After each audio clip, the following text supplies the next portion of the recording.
Connaissez-vous la précontrainte?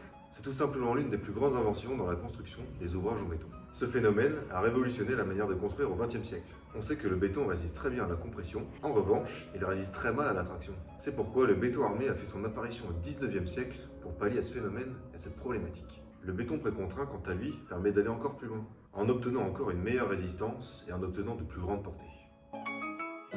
Je vais maintenant vous raconter son histoire. Mais avant, il faut changer de décor. L'idée de la précontrainte est née d'un ingénieur français, Eugène Freycinet. Ce procédé révolutionnaire a été breveté en 1928, après plus de 25 ans d'études. En quelques mots, la précontrainte est une technique de construction qui consiste à créer des efforts internes favorables. Mais pour la partie technique, on en reviendra un peu plus tard. En réalité, ce phénomène existe depuis très longtemps. On retrouve des traces de précontrainte dans les arcs, les voûtes et les cerclages de tonneaux. En effet, pour les cerclages de tonneaux, les aciers serrant le bois agissent sur les efforts de poussée induits par le contenant du tonneau. Les aciers compriment le bois et on retrouve bien notre phénomène de précontrainte. Désormais, ce système est utilisé dans le domaine du BTP, que ce soit dans le bâtiment ou avec les ouvrages d'art. Et c'est à partir de 1945 que la précontrainte va connaître son réel développement. En ouvrage d'art réalisé en précontrainte, nous retrouvons le viaduc de Millau, le pont de l'île de Ré ou encore l'arche de la Défense. Désormais, nous allons voir le principe de la précontrainte. La précontrainte permet de créer un état de sollicitation avant le chargement de la structure. La précontrainte est la mise en compression du béton, avant que la structure n'entre en fonction. La précontrainte booste le matériau béton en lui apportant un surplus de contraintes de compression. Ceci permet de vaincre les tractions provoquées par les sollicitations. La précontrainte optimise la section de béton en la compressant.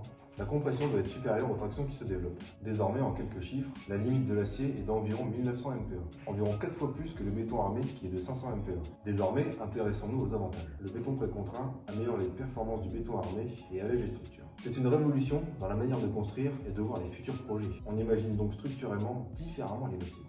Il y a deux types de mise en œuvre possibles. La mise en œuvre post-tension, c'est-à-dire qu'on vient tirer les câbles après avoir coulé le béton, et la mise en œuvre pré-tension, donc on vient de tirer les câbles avant et on coule le béton ensuite. Lorsqu'on met en place notre béton précontraint, on voit l'apparition d'une contre-flèche. Donc c'est cette contre-flèche qui est induite par les câbles tirés qui va permettre de reprendre beaucoup plus de charge qu'une poutre en béton armé classique, comme on peut le voir sur la vidéo. À présent, nous nous retrouvons au laboratoire de l'ESTP Paris. C'est ici que nous allons réaliser nos essais de flexion sur nos 4 points. Mais avant ça, intéressons-nous à la confection de ces dernières.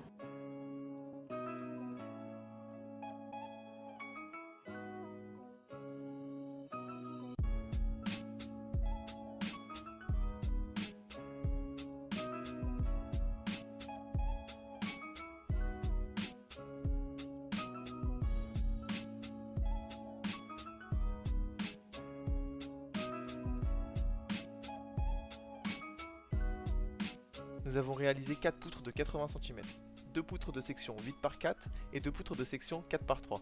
Pour chaque type de section, nous avons une poutre précontrainte et une poutre armée. A l'aide d'une presse hydraulique, nous allons mesurer la résistance de nos poutres sous une charge appliquée à mi-portée. Nous cherchons donc à démontrer que nos poutres en béton précontraint sont plus résistantes que celles en béton armé, du fait du phénomène que nous avons vu précédemment. On vient donc positionner la poutre sur les deux appuis, un appui simple et un appui articulé. La presse hydraulique descend sur la poutre à mi-travée, la charge augmente progressivement jusqu'à la rupture de celle-ci.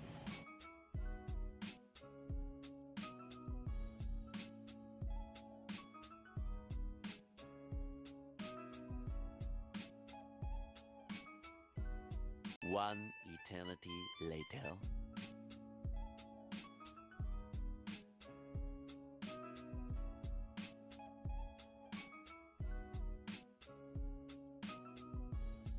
Après la rupture de nos 4 poutres, nous obtenons les résultats suivants. Pour les plus grandes sections, nous obtenons pour la poutre en béton armé un résultat de 4,04 kN. Pour celle du béton précontraint, nous obtenons le résultat de 4,62 kN. Pour les plus petites sections, nous obtenons pour la poutre en béton armé 2,37 kN. Pour la poutre en béton précontraint, 2,62 kN. Nous remarquons donc que les poutres en béton précontraint résistent plus que celles en béton armé. On obtient avec nos poutres un ordre de grandeur de 12% de résistance supplémentaire.